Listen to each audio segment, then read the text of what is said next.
वृंदावन में बिहार से आकर एक परिवार रहने लगा था। परिवार में केवल 2 ही सदस्य थे, राजू और उसकी पत्नी।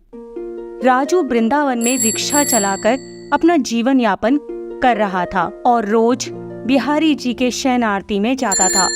पर धीरे धीरे वह इतना व्यस्त हो गया कि जिंदगी की भागम भाग में उसे बिहारी जी के दर्शन का सौभाग्य ना मिल पाता। हरि कृपा से उसके घर एक बेटी का जन्म हुआ, लेकिन वो बेटी जन्म से ही नेत्रहीन थी।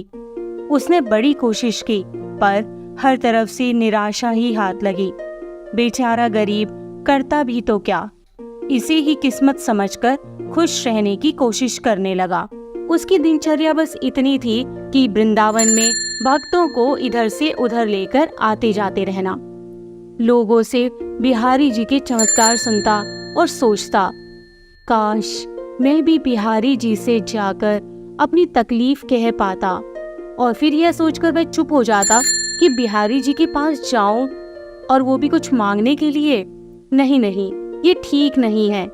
पर एक दिन पक्का मन करके बिहारी जी के मंदिर में पहुंचा और देखा वो स्वामी जी बाहर आ रहे हैं। उसने पुजारी से पूछा, क्या मैं बिहारी जी के दर्शन कर सकता हूँ? पुजारी जी बोले, मंदिर तो बंद हो गया है, तुम कल आ जाना। और फिर पुजारी जी बोले, क्या तुम मुझे मेरे घर तक छोड़ दोगे? राजू ने रोती आंखों को छिपाते हुए कहा, जी महाराज, छोड़ दूंगा, चलिए। पुजारी जी रिक्शे में बैठ गए और राजू से कहा कि बिहारी जी को तुम्हें कहना क्या था? राजू बोला, बिहारी जी से अपनी बेटी के लिए आंखों की रोशनी मांगनी थी। वो बचपन से ही देख नहीं पाती और उसका दुख मैं नहीं देख पा रहा हूँ। बातों बातों में पुजारी जी का घर कब आ गया पता ही नहीं चला।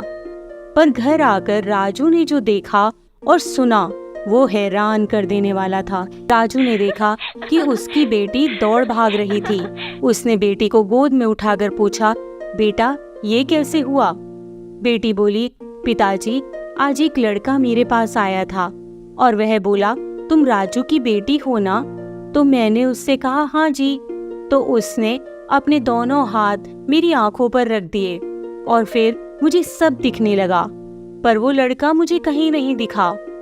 राजू भागते भागते पुजारी जी के घर गया, पर आश्चर्य, पुजारी जी बोले, मैं तो 2 दिन से बीमार हूँ। मैं तो खुद 2 दिन से बिहारी जी के दर्शन के लिए मंदिर जा ही नहीं पाया हूँ।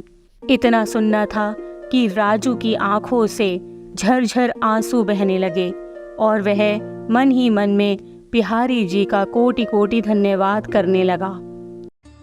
इसी प्रकार की अन्य व्रत एवं पौराणिक कथा कहानियों के लिए हमारे चैनल को सब्सक्राइब और शेयर करें, ताकि आप भी दूसरों तक इन्हें पहुंचाकर धर्म लाभ प्राप्त कर सकें।